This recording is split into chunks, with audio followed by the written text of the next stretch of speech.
하나님이 오늘 우리에게 주시는 말씀의 제목은 신앙 보수 작업입니다.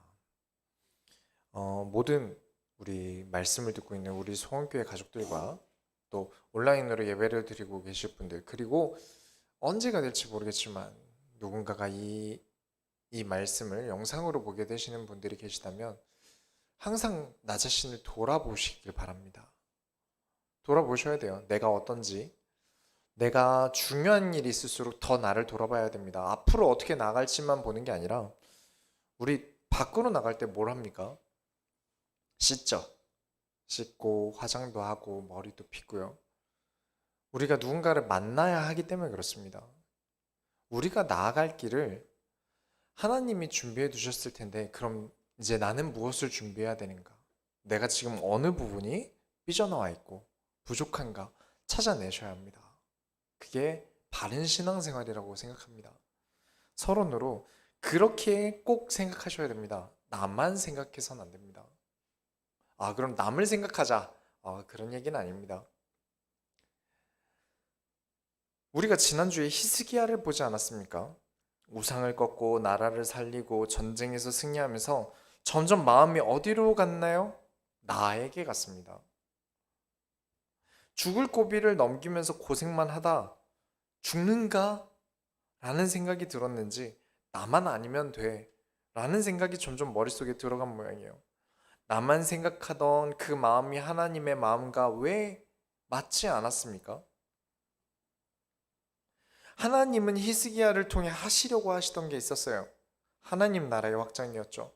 예루살렘에 다시, 그 전까지 우상숭배로 가득 찼던 그 예루살렘에 다시 하나님의 나라, 예루살렘에서 온 유다 전역으로 하나님의 나라, 그리고 아수르 군사를 하나님이 꺾으시면서 전 세계 하나님의 나라 계속 확장 중인데, 히스기야가 하나님 나라 확장에 더는 동참하지 않는다는 겁니다. 나를 위한 내 삶을 살겠다. 이만큼 했으면 됐지 뭘 더 하냐. 이제 나도 내 돈 자랑도 하고 내 부와 명예도 으스대고 내 젊음을 다 하나님께 드렸으니까 이제 좀 나도 맘 편하게 살고, 전쟁에 죽을 병에 하루하루 얼마나 다사다난했냐, 이제 나도 좀 쉬자. 그렇게 히스기야는 자신을 생각하고 후대들을 전부 우상숭배 앞에 앉히게 됩니다. 히스기야는 한 번에 오랜 시간 하나님의 일을 하다가 한 번에 오랜 시간 하나님의 일을 그만둡니다. 우리는 어떻게 살고 있습니까? 우리는 이 과정을 틈틈이 합니다. 잠깐 하나님의 일을 했다가 잠깐 쉬고, 일주일 중에 한 3일 정도 하나님 생각했다가 나머지 4일은 나만 생각하고, 내 삶을 살기 위해 몸부림치고 내 삶을 살겠다고 신앙생활을 돌아보지 않고. 교회는 어떻습니까? 이 교회는 여러분의 교회입니다. 교회는 여러분이 손님으로 오는 곳이 아닙니다. 이 교회는 여러분의 아버지의 집입니다. 이 교회는 제 사업터가 아닙니다. 이 교회는 하나님의 집입니다. 일주일에 한 번 돌아보는 곳이 아니라는 거죠. 날마다 돌아보는 곳이 교회여야 합니다. 근데 그 한 번조차, 일주일에 한 번조차 사실 코로나 때문에 우린 2시간 있어요. 우리가 히스기야처럼 교회와 세상에 하나님을 향한 발걸음을 멈춘다면 우리는 영원한 응답을 놓치게 됩니다. 우리 교회는 선지자와 선교사님들의 정신을 담고자 하는 교회예요.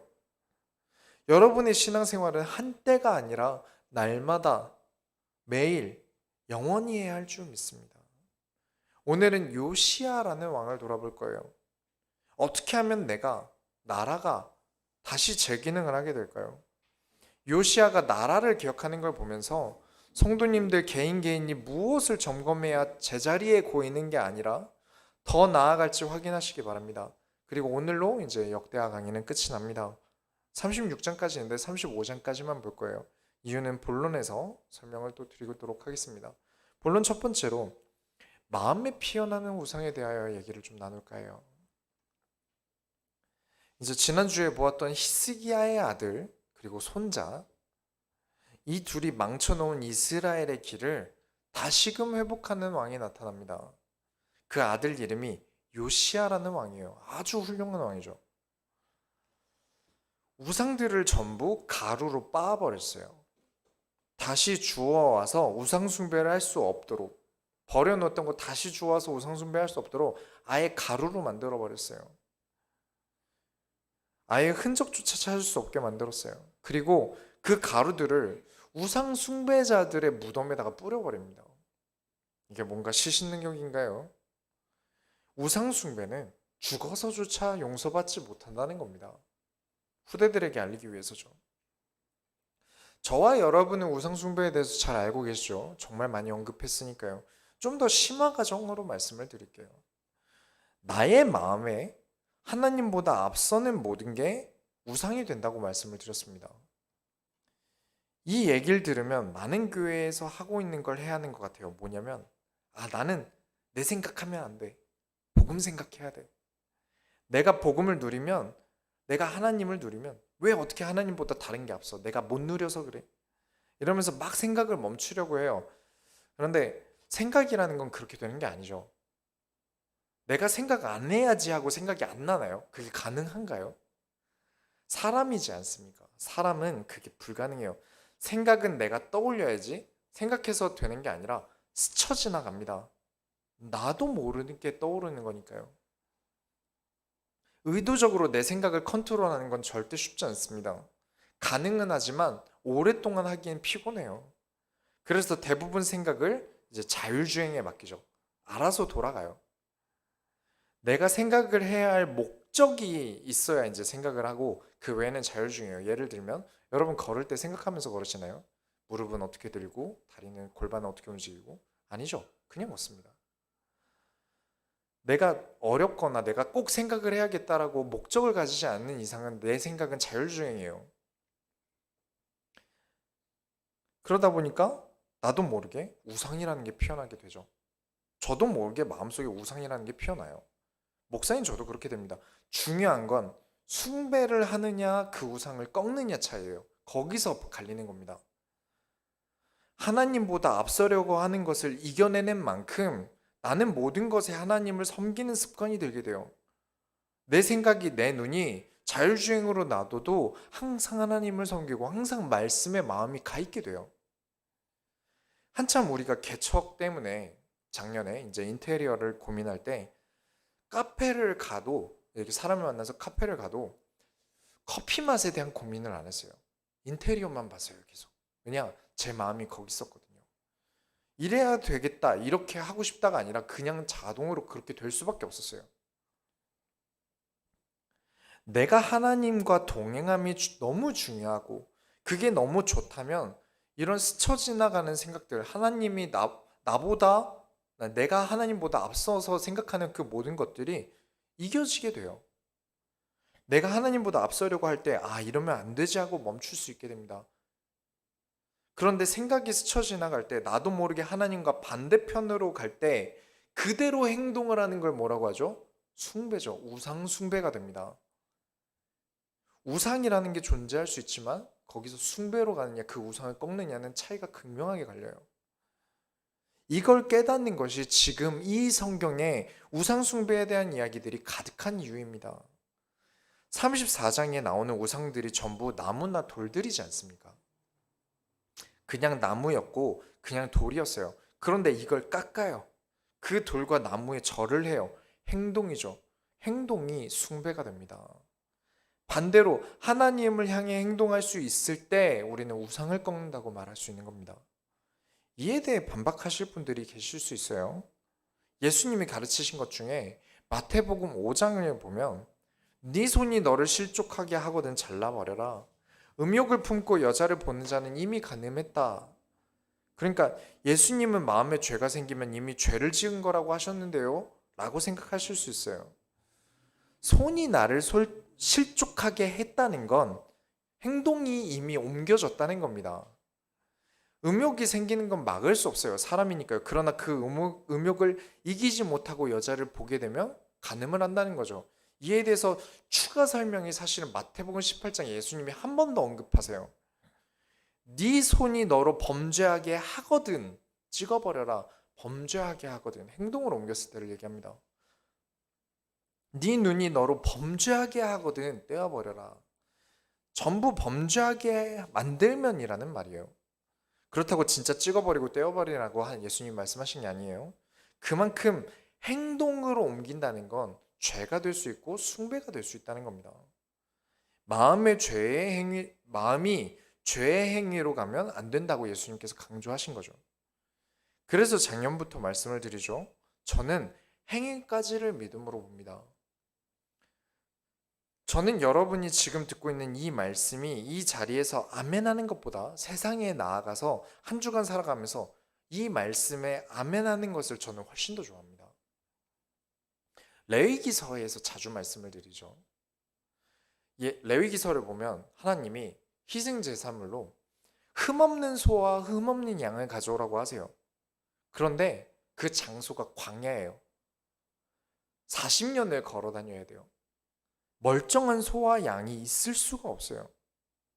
그럼 네 종류의 사람이 나올 거예요. 첫 번째 사람은 광야에 무슨 흠이 없는 양이 있어. 말도 안 돼. 그러면서 안 나가보는 사람이 있을 거고요.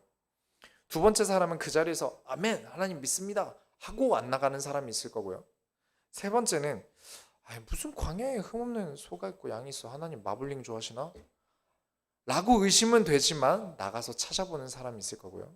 네 번째로는 아멘 하고 나가서 찾아보는 사람이 있을 겁니다.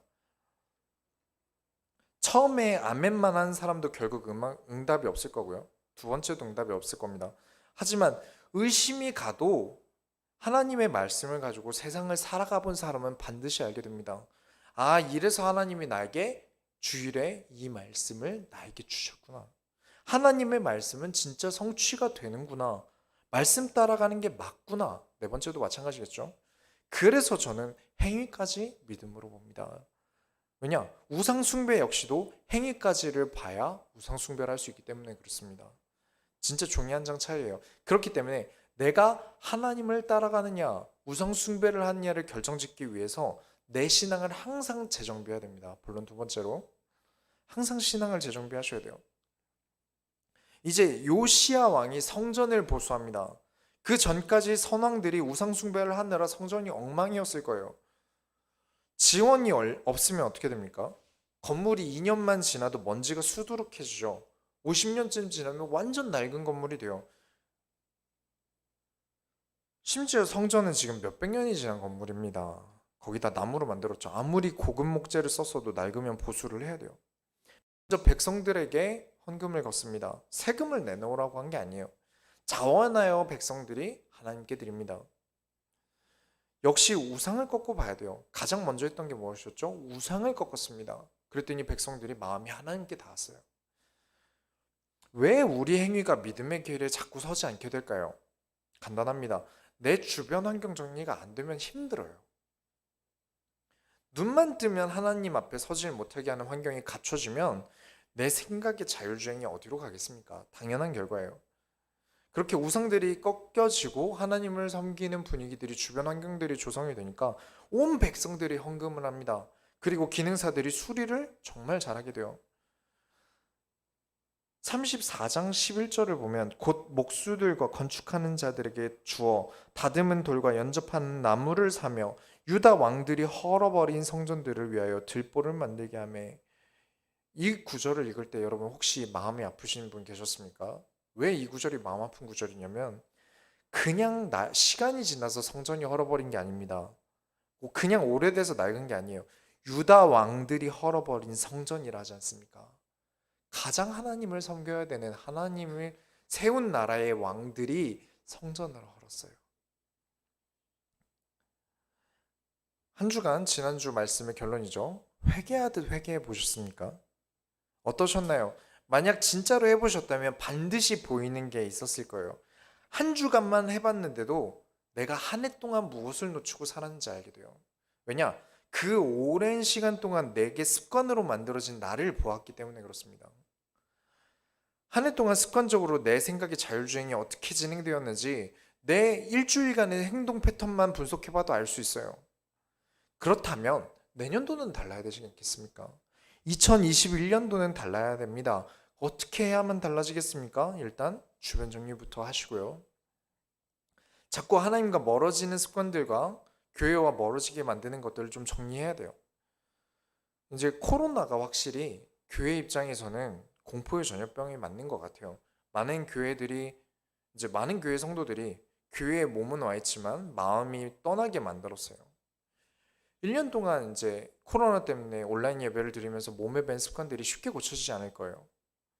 그렇기 때문에 다시금 하나님 앞에 설 수 있도록 주변 정리를 다시 좀 해야 됩니다. 요시야가 우상을 꺾으면서 주변 정리를 하고 무엇을 했습니까? 성전을 보수했습니다. 다시금 우리의 마음을 교회에 쏟기 시작하셔야 돼요. 내가 교회에 필요한 사람이라는 것을 증명해야 됩니다. 이 그룹에 이곳에 나의 기능이 빛을 발해야 돼요. 오늘 읽은 본문이죠. 누군가는 목공으로, 누군가는 제사장으로, 누군가는 감독으로, 누군가는 목독꾼으로 자신의 맡은 바를 해내지 않습니까? 교회도 다를 바 없습니다. 교회도 목사로, 교사로, 장로로, 집사로, 권사로, 인도자로 하나님이 내게 주신 달란트들과 직분에 대한 의무를 꽃을 피우셔야 돼요. 그 뒤에 찾아오는 게 무엇이냐? 성전 수리를 할 때 무엇을 발견했죠? 예전에 요시야 관련돼서 강의를 할 때도 말씀드렸지만 율법책을 발견합니다. 잃어버린 모세오경을 찾아냈어요. 그런데 심각한 게 이 모세오경을 찾아낸 게 언제부터인지 아십니까? 우리가 열왕기하 때 말씀을 드렸죠? 사사시대 사무엘 때부터 요시야 왕 때까지 유월절을 지키지 않았대요. 반드시 지키라고 했는데 지키지 않았다고 합니다. 성경에 반드시 지키라고 되어 있었는데 너무 긴 시간 동안 하나님의 말씀을 버리고 살았어요. 몇백 년을 버리고 살았습니다. 문제가 무엇입니까? 관심이 있었어요. 교회에 대한 관심과 말씀에 대한 관심이 있었습니다. 지금 우리처럼 이렇게 작은 성경책이 아닙니다. 당시의 성경은 큰 두루마리예요. 엄청 크고 무거운 두루마리로 되어 있었어요. 크기나 무게나 어디 흘려서 잃어버릴 만한 물건이 아닙니다. 사람들은 기대합니다. 예배 드리고 교회 와서 헌금하고 말씀 들으면 하나님이 내 주변을 정리해 주실 것이다. 말씀이 나의 마음을 교회에 두게 한다. 그럴 수 있죠. 그런 기대를 할 수 있지만 하지만 여러분이 절대 잊지 말아야 되는 것은 순환입니다. 순환이 무엇이죠? 하나님의 창조 질서입니다. 모든 것은 순환돼요. 끊긴 데부터 바로 잡아야 됩니다. 하나님께서 말씀을 여러분에게 주시는 게 끊어지신 적이 있습니까? 없습니다. 나부터 끊긴 거예요. 그렇다면 나부터 정리를 해야 됩니다. 나부터 바로 잡아야 돼요. 모든 것은 순환이라고 강조를 드렸습니다. 선순환이 끊어지면 어떻게 됩니까? 뚝 끊어져요. 그때부터는 악순환이 반복됩니다. 그 악순환을 바로잡으려고 하면 아무리 바로잡으려고 해도 악순환이에요. 차선책을 찾아봤자 악순환이고요. 아무리 노력해도 악순환이 계속될 뿐입니다. 물이 끊겼어요. 물줄기가 끊겨서 썩어 들어간다고 계속 약물만 뿌리면 되겠습니까? 다시 막혀진 곳을 뚫어서 물이 다시 흐르게 해야죠. 다시 재정비를 해야 됩니다. 그러면서 우리가 찾아내야 돼요. 세 번째로 하나님을 잊고 살아가는 순간의 실수들이 있습니다. 요시야가 성경을 보고는 읽어봤어요. 모세오경을 다 읽고 난 다음에 옷을 찢어버리면서 회개합니다. 그리고 빠르게 관리들을 불러내요. 우리가 하나님께 범죄함이 너무 컸다. 왜냐? 이게 죄인지도 몰랐지 않냐? 왜냐? 성경이라는 걸 봤어야 죄라는 걸 알죠. 그래서 선지자에게 빠르게 사람을 보냅니다. 그럼요, 하나님께 물어보는 신앙이 가장 좋은 신앙입니다. 내 마음대로 하나님이 이러실 거야, 하나님이 이렇게 생각하실 거야 가 아니라 그때 순간순간마다 하나님께 질문하는 신앙이 가장 좋은 신앙이에요. 그래서 선지자에게 지금 이 사태에 대해서 설명하고 답변을 하나님께서 주시는데 하나님께서 이렇게 말씀하십니다. 이스라엘에 오랜 시간 분노했다. 그러나 성경을 찾았다면 이제부터 백성들을 깨우고 말씀을 듣게 하고 다시 유월절을 지켜라 말씀을 주세요. 그때부터 요시야 왕이 온 백성들을 찾아다니면서 백성들에게 제사장들을 불러서 성경을 들려줍니다. 너무 잘하고 훌륭한 일이에요. 18절을 보면 35장 18절을 보면 선지자 사무엘 이후로 이스라엘 가운데서 유월절을 이같이 지키지 못하였고 이스라엘 모든 왕들도 요시야가 제사장들과 레위 사람들과 모인 온 유다와 이스라엘 무리와 예루살렘 주민과 함께 지킨 것처럼 유월절을 지키지 못하였더라. 사무엘까지가 사사입니다. 여러분, 유월절이 무엇입니까? 그리스도를 나타내는 가장 노골적인 제사입니다. 우리를 위하여 대신 십자가를 지실 그리스도의 모형을 나타내는 제사예요. 그런데 너무 긴 시간 동안 이걸 드리지 않았다는 거예요. 끔찍한 일이죠. 이제야 다시 올바르게 운영이 되는 겁니다. 끊겨져 있던 것들이 다시 풀려나기 시작하는 거예요. 그리고 너무 감사한 건 백성들이에요. 우리식으로 말하면 성도들이 되겠죠. 하나님의 백성들이니까요. 모세 오경할 때 몇 번이고 말씀드렸습니다. 이스라엘을 보실 때 교회라고 보셔야 됩니다. 왜냐? 하나님이 그렇게 세우셨으니까요. 하나님의 말씀을 왕의 명령으로 제사장들이 온 백성을 가르칠 때 백성들의 상태가 중요합니다. 목회자는 성냥불과 같아요. 큰 불을 내기 위해서 작은 손톱만한 불을 내는 거예요. 그런데 장작이 세상에 젖어서 불이 붙지 못하면 결국 성냥불도 아무 힘을 낼 수 없는 거죠. 이미 불이 붙을 마른 장작처럼 되는 게 굉장히 중요한 겁니다. 물론 전부는 아니겠죠. 모든 성도가 그럴 수는 없겠죠. 그러나 젖은 장작들보다 마른 장작들 수가 더 많다면 말씀이 불처럼 계속 옆으로 옮겨 붙게 되겠죠. 그렇습니다. 내년에 아마 계속 강조할 것인데 교회라는 곳은 조별 과제를 하는 곳이에요. 우리 교수님 되시는 하나님께서 어려운 과제를 내주시지 않으시는데 이 과제가 어려운 이유는 교회가 어려운 이유는 이 과제가 어려운 이유는 조별 과제라 그렇습니다. 목회자를 조장으로 세워놓고 과제가 잘 안 되면 우리 하 교수님께서 조장부터 주시고 이 교회는 한 명의 힘으로 되는 게 아닙니다. 교회도 성경에 나오는 이 나라도 함께 이끌어가고 참여하는 것이죠. 요시야 왕 때 백성들은 이게 너무 잘 된 거예요. 너무 감사하죠. 그렇게 선순환이 계속해서 지속됩니다. 그러다가 한 번 습관에 의해서 끊어지는 사건이 일어나요. 애굽과 다른 나라가 전쟁을 하는데 갑자기 요시야 왕이 이 전쟁에 끼어듭니다. 그리고 애굽 왕을 잡으려고 해요. 그래서 애굽 왕이 이 전쟁은 하나님이 시켜서 하는 거지 나도 하고 싶어서 하는 거 아니다. 그러니까 요시야 왕은 하나님을 정말 섬긴다면 빠져라 라고 경고를 하는데 35장 22절부터 23절을 보면 요시야가 몸을 돌이켜 떠나기를 싫어하고 오히려 변장하고 그와 싸우고자 하여 하나님의 입에서 나온 느고의 말을 듣지 아니하고 무기또 골짜기에 이르러 싸울 때에 활 쏘는 자가 요시야 왕을 쏜지라 왕이 그의 신하들에게 이르되 내가 중상을 입었으니 나를 도와 나가게 하라. 그러고 요시야 왕이 죽게 됩니다. 하나님이 말씀을 하셨는지 안 하셨는지 모르겠으면 다시 하나님께 여쭤보는 게 맞습니다. 그런데 몸을 돌이켜 떠나기를 싫어하고 싫어할 수 있어요. 그렇죠? 싫어할 수 있습니다. 그런데 행동으로 옮겨버렸어요. 변장하여 싸우려고 합니다. 그러다 활에 맞아서 중상에 시달리다가 죽습니다. 이 성경의 내용이 여러분에게 경고임을 들으셔야 됩니다. 여러분 절제하실 수 있어야 돼요. 하나님이 가고자 하시는 길을 가고 하나님이 아니다 할 때는 멈추실 수 있어야 합니다. 마음 가는 대로 생각나는 대로 행동하는 게 얼마나 큰 문제를 야기하는지 여러분 아셔야 돼요. 노는 게 제일 좋을 나이는 뽀로로가 재밌을 나이까지입니다. 나 즐겁자고 언약을 버리거나 나 싫다고 내 마음대로 하는 행동은 빠르게 접으셔야 돼요. 그 외에 이제 요시야 이후에 나오는 왕들은 우리가 열왕기 하에서도 다뤘고 열왕기서 이제 여기 역대하에서도 짧게 다룹니다. 우리가 알다시피 자기 마음대로 하나님을 버리고 또 살다가 우르르 망하고요. 또 망하고 그러다가 아예 나라가 망해버립니다. 여러분의 인생에 다른 거 다 중요해요. 그렇다고 해서 하나님을 등한시한다면 모든 결과는 지금 이 왕들의 말로와 똑같습니다. 그래서 저와 여러분은 반드시 해야 하는 게 있습니다. 다른 건 몰라도 이건 꼭 기억하셔야 돼요. 올해를 정리하시면서 결론으로 신앙에 대한 점검 순서를 오늘 요시야를 통해서 보겠습니다. 요시야의 행보를 잘 보세요. 첫 번째는 주변을 정리합니다. 두 번째는 교회를 정비하고요. 세 번째는 말씀에 대한 마음을 갖기 시작하고요. 네 번째는 예배의 마음을 쏟기 시작합니다.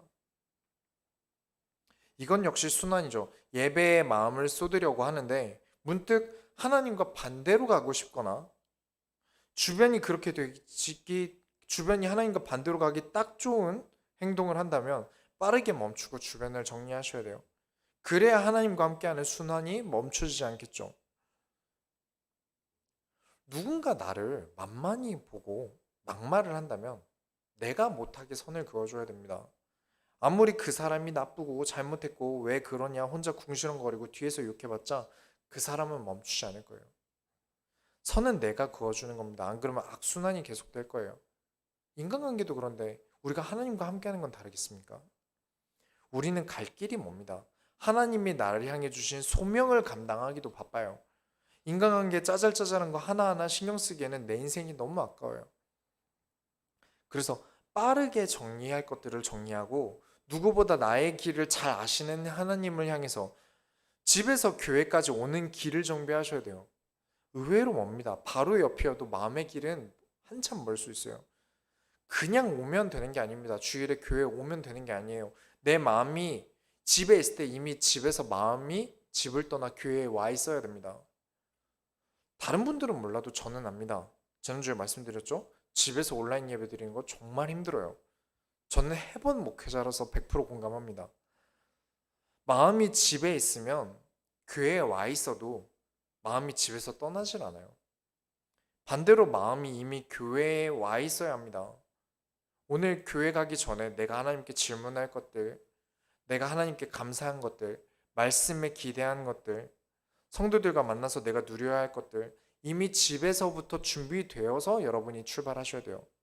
그리고 교회에 와서는 이미 다른 것들에 대한 마음의 준비가 끝나 있지 않습니까? 준비가 끝났다는 건 여유가 생긴다는 겁니다.